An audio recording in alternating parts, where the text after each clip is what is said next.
Good evening. I'm going to be doing a very special unboxing tonight.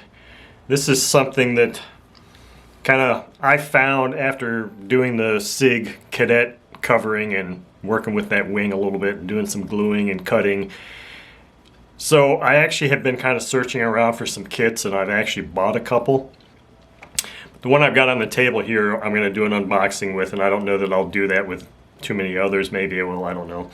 But this one is very special, is very rare, and I'm just hoping that it's complete, because I have the perfect engine that would be wonderful for this airplane.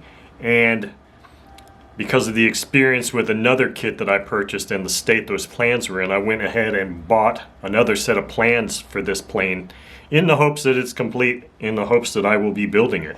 So without any further delay, look at the table and see what I've got here. This is a very old design. It was designed back in the mid-80s, and this kit is an Ace RC 460 monoplane. Now, most of the 460, 440s from Ace RC, it seems like, are the Bipes. You can find those quite frequently, and you can find the plans for those on Outer Zone, but I could not find the plans for the 460. Could not find the plans for the 460 on Outer Zone at all. And I got lucky and found the plans for them in a 1986 issue of Model Aviation. And fortunately for me, Model Aviation was still their plans directory is still valid and operational, unlike RC Modelers, which is not. So I know that you're not going to be able to see all of this box, but I am very excited about it, and I want to look inside and see if I can quickly ascertain whether it's complete or not. Because this kit has me really excited for whatever reason. I'm not even sure I can really explain why, but it does.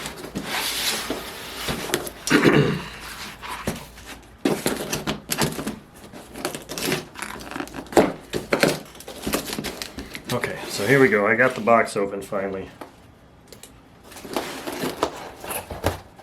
So there is a lot of paper stuff in here. And the one thing I didn't do was grab a trash bag to put this stuff in. Sasha would have a field day with this. So let's just look at this first. So the instructions that I got, I think I found those on the Model Aviation Plan Service site too, or the construction article, and I printed that out. So here's the manual, and it looks to be in good shape. It looks to be in great shape compared to the one I printed out, which was a really poor photocopy. So the beautiful thing about this airplane, which I love, is that it was designed for a 60 size 4-stroke engine. And that's why you'll see in these instructions an Enya 60 4-cycle. Now I don't have an Enya 60 4-cycle, but I do have an OSFS 61 and an OSFS 60 open rocker engine. So I've got two OS 60 size 4-stroke engines that would be ideal for this. And I see Sasha has found her way onto the table. So at least this looks like it's in great shape, and that's great. Where are you going, Sasha? Here is what will go on the wing and fuselage. What's going on, Sash? Should throw some of this on the floor for her to play with. Okay, so I am going to just take things out of this, because I think I'm going to have, maybe this box was just automatically taller. So here is an interesting bag. So I had several people ask me when I was doing the fiberglass center section of the SIG cadet wing, they said, well, where'd you get the fiberglass to use for the wing section? Well, like I responded in the comments, a good quality kit comes with fiberglass, which is exactly what this is right here. This is a fiberglass tape right here. I'm not entirely sure what that is, but this is the fiberglass tape. So far this is looking very promising. All of these bags are completely sealed. Got the old Sonictronic plastic hinges. Here's a bag of shear webs. Now, one of the things that sets this airplane apart, and they mentioned it in the review article, was it doesn't have a whole lot of balsa in it. It may have some balsa, but for the most part, I think the spars are spruce. And they're saying that spruce is a little bit heavier than balsa, but it's a lot stronger. So you don't need, I can't remember exactly what they were saying. Look at this landing gear. This is like fiberglass landing gear. That's pretty darn cool. I'm just hoping I can put all this stuff back together in here. I just want to check it out. To me, this is starting to look very complete. Now this will be interesting because if this is newspaper from back when this was cut, so this is the canopy. Let's just see if we can see a date. Whenever you have packing material and it's a newspaper, that's really interesting. Okay, here we go. Ha! This is from Ace RC. Check this shit out. This is awesome. Look at this. Here's the date on this newspaper. Thursday, December 27th, 1990, the Kansas City Star. And oddly enough, in 1990, December 27th, 1990, I was living in Missouri. I was living in Warrensburg, Missouri at that time, and which was only about 25-30 miles south of Higginsville, Missouri, which is where Ace RC was located. So that is really cool. So this kit was kitted when I was just learning to fly. Here's the tail feather parts to make the fin. It looks like here's some of the fin and elevator. Lots of big blocks here. These are probably blocks for the nose, the cheek cowling. Here's the plans. So I had an experience. I do have a Super Sportster 20 kit that I purchased. And that kit was in similar condition, probably similar age. When I unrolled the plans to roll them inside out to flatten them out, they just started disintegrating and I freaked out. I mean, I was almost in tears because they were just falling apart. Fortunately for me, outerzone.uk had those plans and the construction article and maybe even the manual for that. Put them on a thumb drive, took it to FedEx shipping, printed out 2 sheets of plans, and both sheets of plans together are only $16. So I am not going to open these up right here, right now. I just kind of want to do some more investigation here real quick. Here's more packaged hardware.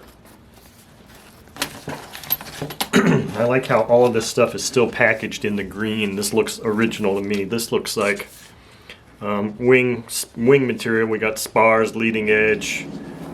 So this is wing structure here.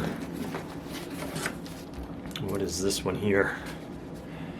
Oh boy, lots of stringers and trailing edge. So this is a lot of fuselage stuff, maybe some more wing items there too. Okay, I don't know how much more I'm going to take out of here because it looks like this kit is complete and in good condition. So just looking to see if I can identify wing ribs. Here are wing ribs. I see some wing ribs. I just want to get a little bit more of this identified. Kit's part listing.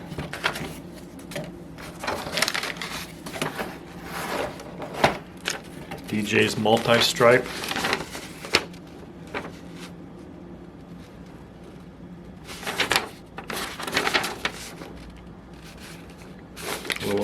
for multi-stripe.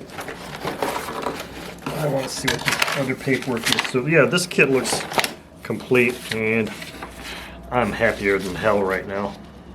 Control systems installation, kit's part listing.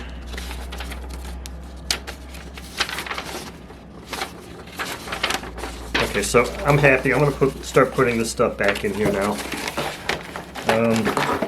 Yeah, so anyway, the SIG Cadet thing really kind of got me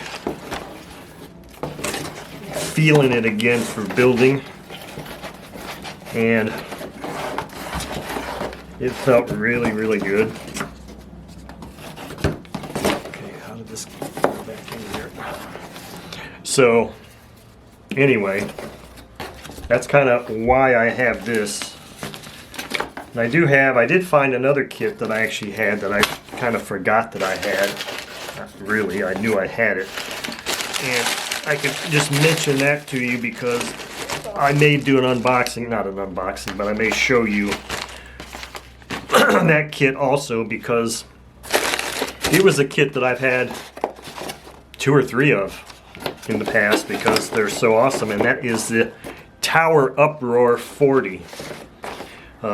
I don't think it's made anymore, but man, that was a fun kit, fun airplane to fly. But today we were talking about the Ace 460 monoplane. In my estimation, a very rare kit, because I've been looking at kits in the last week or so, and I have not seen any others. This was the one I saw. It was at a decent price. The shipping was reasonable, because most shipping for kits is like $50, and I've even seen some be like over $100 for shipping. This was extremely reasonable. I think this was like $20 for shipping. And it was well boxed. Well, it was in the original box, which had me a little concerned. But it's here, it's safe, it's found a new home. I got nothing but smiles right now. So, thank you very much for watching.